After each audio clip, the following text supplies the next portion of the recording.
राम राम राम राम राम राम राम राम राम।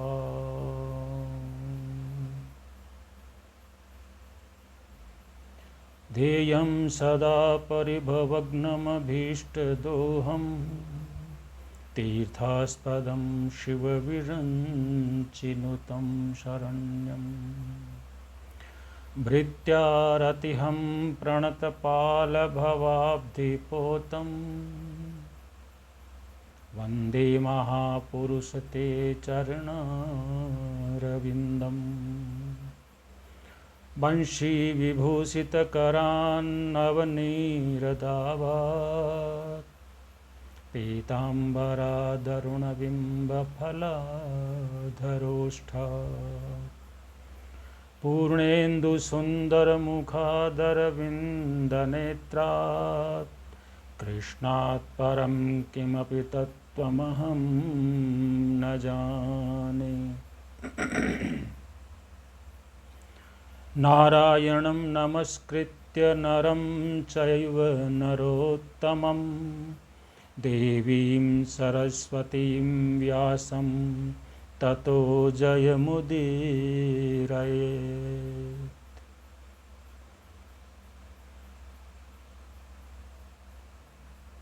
ॐ श्री हरये परमात्मने नमः।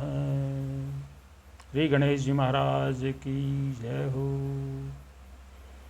श्री वृंदावन बिहारी लाल की जय हो। श्रीमद्भागवत महापुराण की जय हो।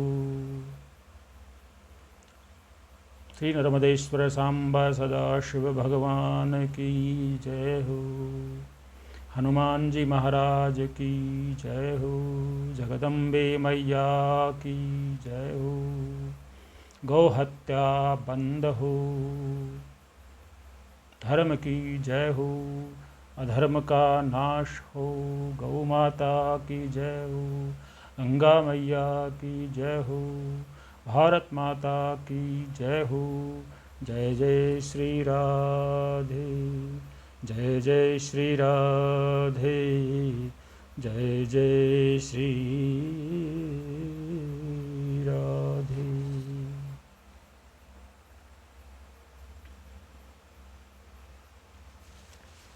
श्रीमद्भागवत महापुराण कथा ज्ञान यज्ञ सप्ताह पारायण का द्वितीय दिवस।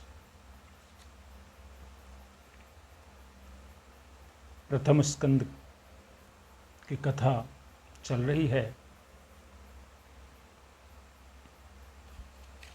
परमात्मा श्री कृष्ण के चरणों में वंदन करने से जीवात्मा को ज्ञान का अधिकार मिलता है। श्री कृष्ण के चरणारविंदों में वंदन करना सरल नहीं है, बहुत कठिन है। कोई हाथ से, कोई मस्तक से वंदन करता है, परंतु हृदय से वंदन नहीं करते, क्योंकि हृदय में अभिमान भरा हुआ है, अहंकार भरा हुआ है।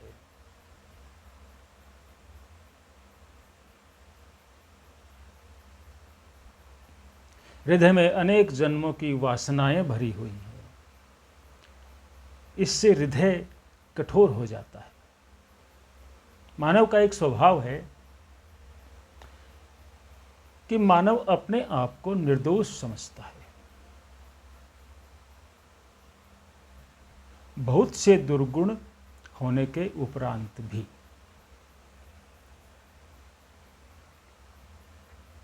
अपने दुर्गुण सद्गुण लगते हैं। दूसरों की छोटी सी भूल भी बहुत जल्दी दिखती है, परंतु अपनी बड़ी से बड़ी भूल भी नहीं दिखती है। ये मानव का स्वभाव है।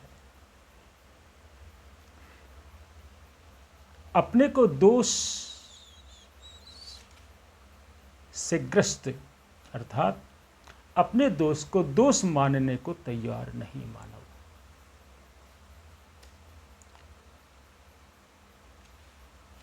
जिसको अपने किए हुए पाप के लिए पश्चाताप होता है, जिसको अपने दोष का भान होता है और हृदय से उसको स्वीकार करता है, वही हृदय से भगवान का वंदन कर सकता है, अन्यथा नहीं।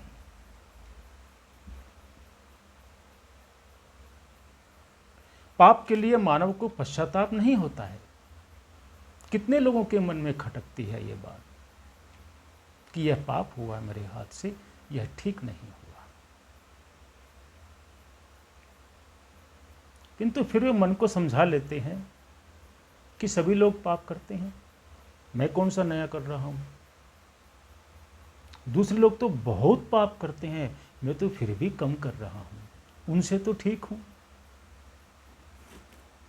एक कहावत है, संत कहते हैं कि समाज के पतन का कारण कुछ बातें हैं, दो चार बातें जो सबके मन में जमी हुई है। कहीं कुछ गलत कार्य हो रहा है तो मुझे क्या पड़ी, वहां हो रहा है मुझे क्या। फिर कोई कहता है कि भाई देखो वहां गलत हो रहा है, अरे भाई मुझे नहीं कुछ पड़ी तो तुम्हें क्या पड़ी। ये सब ऐसे ही चलेगा। इसलिए हमें भी ऐसे ही करना चाहिए, नहीं तो हम समाज में पिछड़ जाएंगे। पापाचार बढ़ रहा है, सभी पाप कर रहे हैं, इसलिए हम पाप नहीं करेंगे तो पिछड़ जाएंगे। तो दूसरों से हम फिर भी ठीक हैं, हम कम पाप कर रहे हैं। देखो, पाप को कभी भी साधारण नहीं समझना चाहिए। साधारण सा पाप भी बहुत कुछ बिगाड़ देता है। साधारण सा पाप भी भक्ति में बड़ा विघ्न बन के आता है। हमें पाप की यादी डायरी अर्थात अपने मन की डायरी में अपने पापों को हमें याद करना चाहिए। पापों को कभी भूलना नहीं चाहिए और पुण्य को कभी याद नहीं रखना चाहिए, ऐसा संत कहते हैं। आप कोई भी अच्छा काम करो तो उसकी समाप्ति में एक संकल्प किया जाता है, अनेन कर्मणा भगवान परमेश्वर है प्रियताम न मम। हम कोई भी पूजन अर्चन करते हैं ना, तो किसी भी देवता की पूजन जब पूरी हो जाती है तो अंत में वह पूजन कर्म उस भगवान को या उस देवता विशेष को समर्पित कर देते हैं। कृतेन अनेन पूजनेन श्री सांब सदाशिवाय नमः, श्री सांब सदाशिवाय प्रियताम न मम। अनेन कर्मणा भगवान परमेश्वर है प्रियताम न मम है। हरि ओम तत्सत। श्री कृष्णार्पणमस्तु। न मम बोलकर संकल्प का जल छोड़ना होता है। इसका अर्थ क्या होता है कि मैंने कुछ पुण्य किया ही नहीं।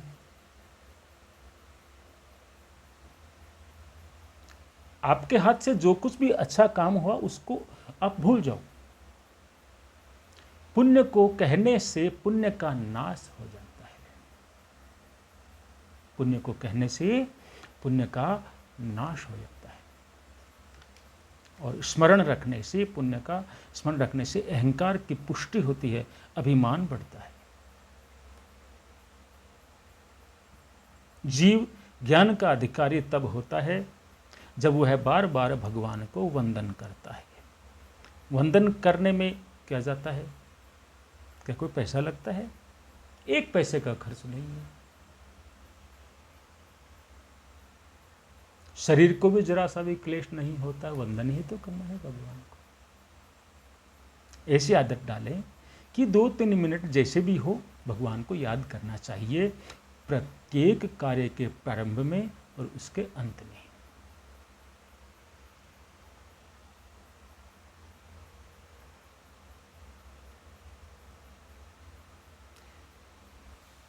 कितने ही लोग ऐसे हैं, ज्ञानी लोग, जो ब्रह्म बनकर बैठे रहते हैं कि हम ब्रह्म हैं, अहम ब्रह्मास्मि, मैं ही ब्रह्म हूं। यह भूल है। जगत जिसको ब्रह्म रूप में दिखता है, सब में जिसको परमात्मा का दर्शन होता है, उसी को आत्म स्वरूप में परमात्मा का अनुभव होता है। केवल कहने से काम नहीं चलता। जब तक जगत ब्रह्म रूप नहीं दिखता, तब तक आत्म स्वरूप में परमात्मा का अनुभव नहीं हो सकता। जगत को ब्रह्म भाव से देखना चाहिए। जिसको भूख लगी है, उसी के लिए भोजन अमृत है। जिसके पेट में बहुत अजीर्ण है, उसके लिए अन्न विष के समान है। सुपात्र को ज्ञान मिले, यही अच्छा है। ज्ञान सुपात्र को मिले। अयोग्य व्यक्ति को ज्ञान मिलने से उसका अभिमान बढ़ जाता है। अभिमान बढ़ने पर उसमें दूसरे सभी दोष आ जाते हैं। सभी दोषों का बाप है अभिमान, अहंकार। अभिमान के बिना पाप नहीं होता। पाप के पीछे मूल कारण अभिमान है। भगवान के चरणों में बार बार वंदन करो, हम सब का कल्याण होगा। पाप को याद करेंगे, हृदय पिघलेगा, हृदय में करुणा स्फुरित होगी, स्फुटित होगी, आविर्भाव होगा करुणा का। आंखें गीली हो जाएंगी। मैंने पाप किया है, मैंने दुष्कर्म किया है, कुकर्म किया है, न करने योग्य कर्म किया है, मैं योग्य नहीं हूं। भगवान को वंदन करेंगे तो प्रभु को दया आएगी। श्रीमद् भागवत पुराण के प्रथम स्कंद को आचार्यों ने अधिकार लीला कहा है। जिसका अधिकार सिद्ध होता है, उसी को संत मिलते हैं। संत के पास ही संत आते हैं। दुर्जन के घर में संत कभी नहीं आते। कदाचित आ भी जाएं तो दुर्जन को संतों में भी दोष ही दिखाई देगा। अरे अरे, ये कहां से आ गया, लगता है कुछ मांगने आया है। अरे ये पता नहीं संत को तुम क्या दे सकते हो, क्या दे सकते हैं हम संत को।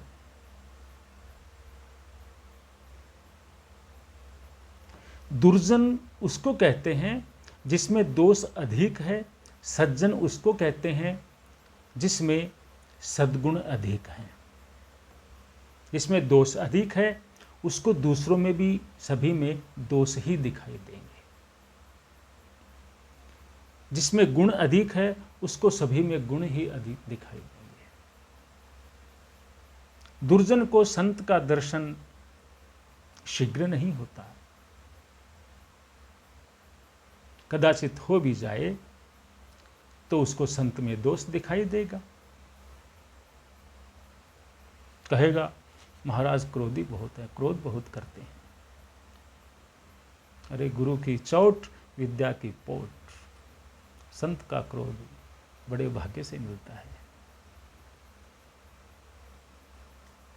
एक गांव में एक बहुत पढ़े लिखे साहब रहते थे। वे अभिमान में बोला करते थे, मैं सब जानता हूं, मैंने रामायण पढ़ी है, मैंने श्रीमद् भागवत भी मैंने पढ़ी है, गीता भी मैंने पढ़ी है। ऐसे बोलता था बार बार।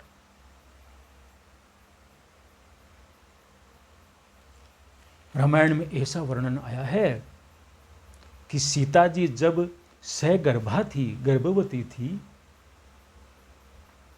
तब रामचंद्र जी ने सीता जी का त्याग कर दिया था। यह स्त्री जाति का अपमान किया उन्होंने। यह राम जी की बड़ी भारी भूल थी, ऐसा नहीं करना चाहिए था, ऐसे बोलता था। अरे भैया, श्री राम निर्दोष हैं, श्री राम सर्व सद्गुण संपन्न हैं। राम की लीला का विचार मानव अपनी क्षुद्र बुद्धि से करता है। कितने लोग तो ऐसा समझते हैं कि मेरी बुद्धि के अनुसार भगवान सब कुछ करे तो मैं भगवान मानूं कि भगवान है, क्योंकि मानव की बुद्धि बहुत बिगड़ी हुई है। श्री सीताराम निर्दोष हैं, श्री सीताराम सर्व सद्गुण संपन्न हैं, श्री सीताराम परमात्मा हैं। रामायण में कहीं सीता माँ ने ऐसा कहा नहीं है कि प्रभु ने ये कार्य अच्छा नहीं किया। श्री सीता माँ अनेक बार ऐसा बोलती हैं कि मेरे ऊपर प्रभु का बहुत प्रेम है, इसलिए मेरा उन्होंने त्याग किया है। मेरे राम निर्दोष हैं, मेरे राम जो कुछ करते हैं वो सब कुछ उचित ही होता है। मेरे राम गलत कर ही नहीं सकते। श्री राम किसी रानी को प्रसन्न करने के लिए राजा नहीं हुए।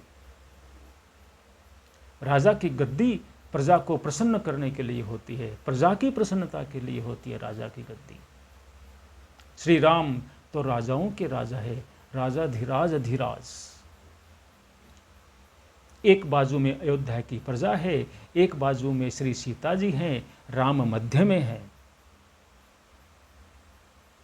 श्री रामचंद्र जी विचार करते हैं,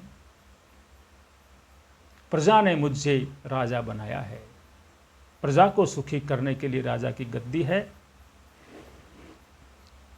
स्नेहम दयाम च सौख्यम च यदि वा जानकीमपि आराधनाय लोकस्य मुंच तो नास्ति में व्यथा। राजा की गद्दी सुख भोगने के लिए नहीं है, राजा की गद्दी प्रजा को सुखी करने के लिए है। राम सब कुछ जानते हैं, श्री सीता जी निर्दोष है ये जानते हैं भगवान। अरे जब लक्ष्मण को श्री सीता जी को वन में ले जाने के लिए जब आदेश दिया था, उस समय भगवान श्री राम लक्ष्मण के सम्मुख नहीं हुए थे। उन्होंने पीठ फेर कर लक्ष्मण से नजरें चुराकर पीछे की तरफ मुंह कर लक्ष्मण को आदेश दिया था कि जाओ सीता को वन में छोड़ कर आओ। क्यों? कि उनकी आंखें गीली हो रही थी।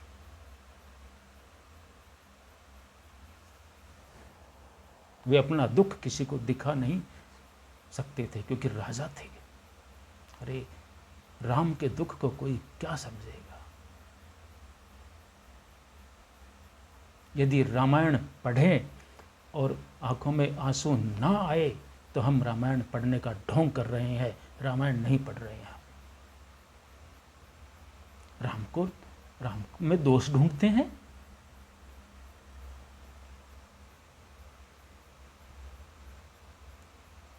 श्री सीता जी महान पति